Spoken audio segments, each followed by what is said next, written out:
皆さんこんにちは、みさとです。ここは和歌山駅です。前回和歌山ラーメンを食べた後の続きになります。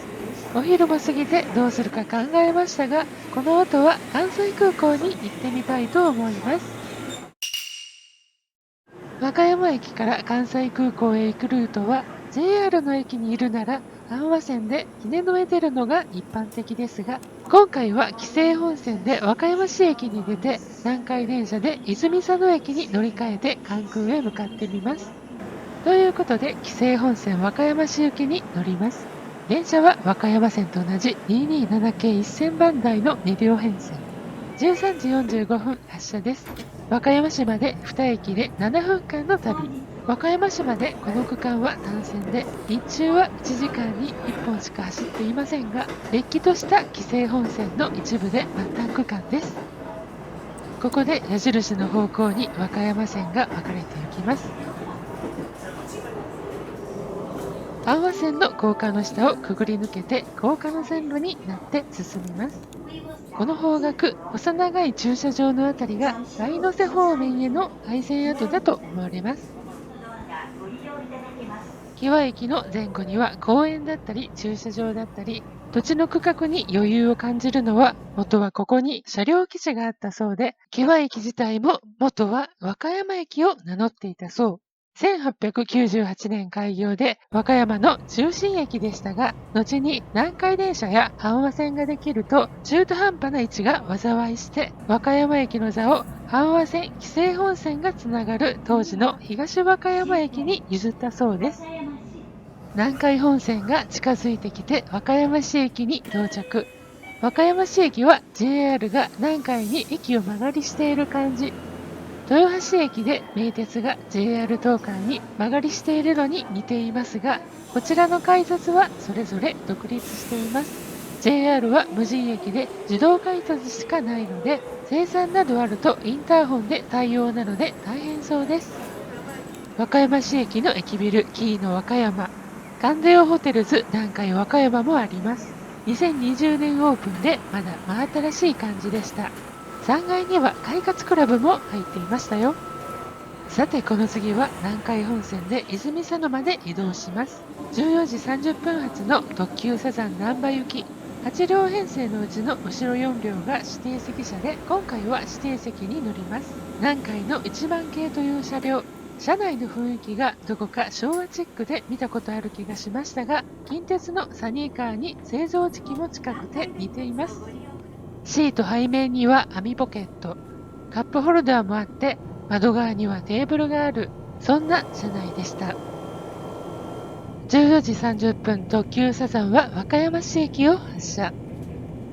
特急サザン難波行きです。次は和歌山大学前藤戸台です。まもなく紀の川を渡ると紀の川駅を通過します。紀の川駅は南海灘線が分岐する駅。終点の灘は漁港があってお魚が美味しそうだったり、友ヶ島への船が出ていたりと魅力的なところですね。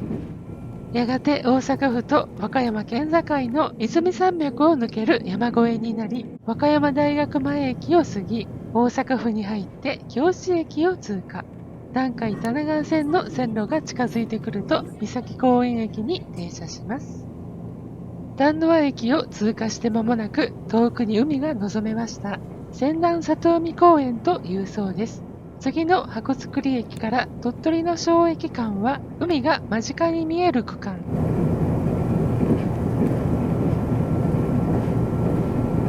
少しですがシーサイドビューを堪能した後に尾崎駅。そして和歌山市駅から28分で泉佐野駅に到着。ここで空港線に乗り換えです。特急サザンをお見送りしまして、次に乗るのは15時13分発の空港急行関西空港行き。泉佐野駅を発車して下り線は南海本線をオーバークロスします。日根野から来た関西空港線の下をくぐって臨空タウン駅へ。この合流の仕方、今建設中の山形新幹線福島駅の上りアプローチ線がこんなイメージですよね。ちなみに車内はスーツケースを持った外国人旅行者でいっぱいでした。関西空港連絡橋を渡って空港島に上陸。そして15時22分、関西空港駅に到着です。この日はお盆も過ぎた8月の平日なのですが、平日とは思えないくらいの人出でした。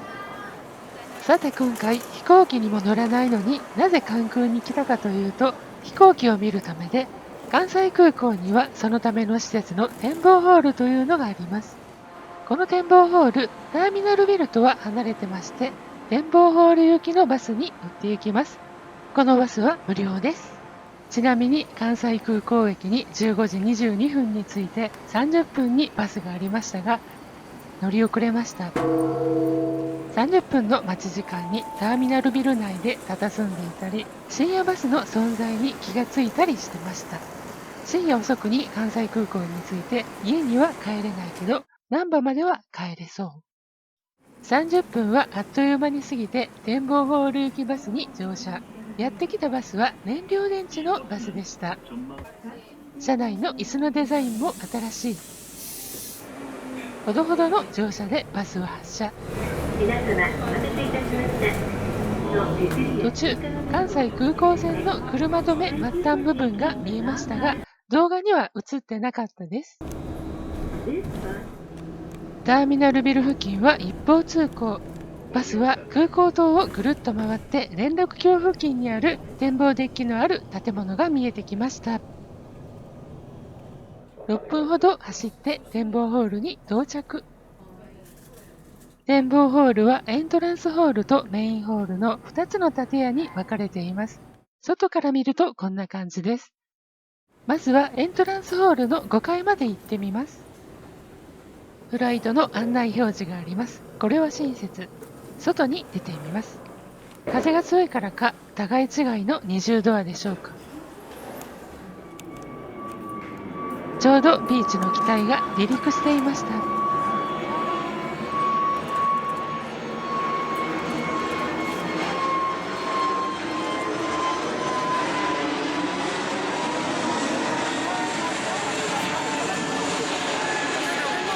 いやー、テンション上がりますね。空港の眺め、こうして見てると見飽きないですね。時間が経つのを忘れてしまいそうです。メインホールの5階に来てみました。少しだけアングルが変わります。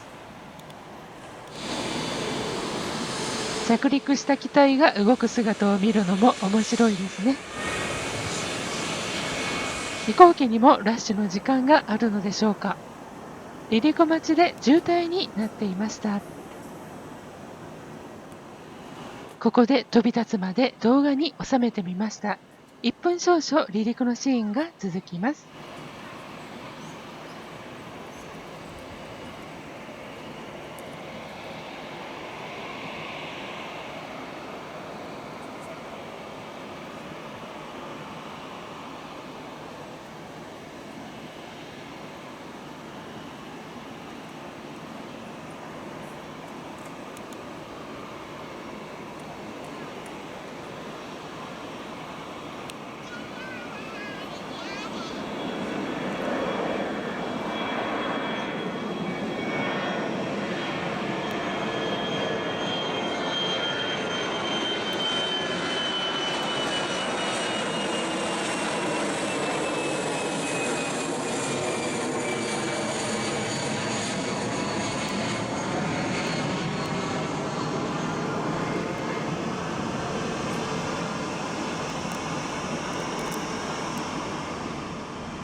楽しい撮影のひとときでした。ちなみにこの部分は室内のスカイビューカフェから撮影。この日はカフェはお休みでしたが、こうして室内からも見ることができました。あとメインホール3階のスカイミュージアムですが、ここは16時までの営業でした。残念。こんな感じなので、カフェやミュージアムを目当てで行かれる場合は、事前に営業日、時間を確認してから行くと良いと思います。今回私は飛行機だけ見れたら満足だったので、あとはバスに乗って帰ります。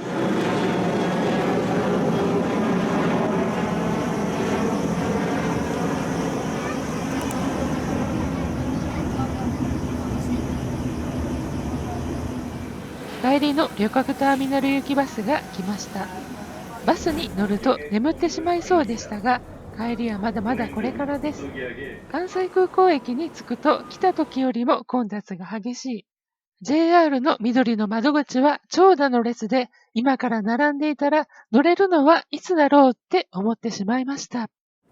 私はいいご予約のチケットレス特急券で特急はるかの指定席を買ったので、緑の窓口には並ばずにホームへ。はるかの指定席は最初は2号車を抑えましたが、編成を見て9号車に変更しました。新しいと言っても3年経っていますが、7から9号車には271系という新しい車両が使われていたので即変更したのです。そんな271系に乗れたのちょっと嬉しかったですね。281系はかれこれ30年前の車両で、座席の背面テーブルがなかったりしますが、こちらはしっかり大きなテーブルがあります。コンセントもありますしね。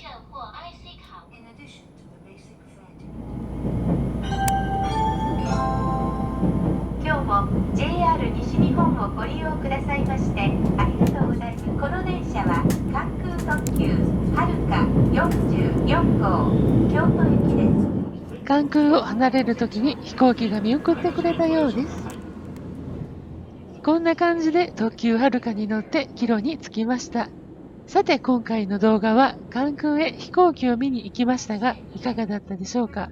飛行機の離陸も迫力で楽しめますし、展望デッキまでのバスの移動や入場料も不要で、空港ではリーズナブルに過ごせたひとときでした。飛行機の写真や動画を撮影するのも楽しいと思いますし、ぜひ関空に飛行機を見に来てみてはいかがでしょうか。今回も最後までご視聴いただき誠にありがとうございました。チャンネル登録をどうぞよろしくお願いいたします。評価の方もしていただけると嬉しいです。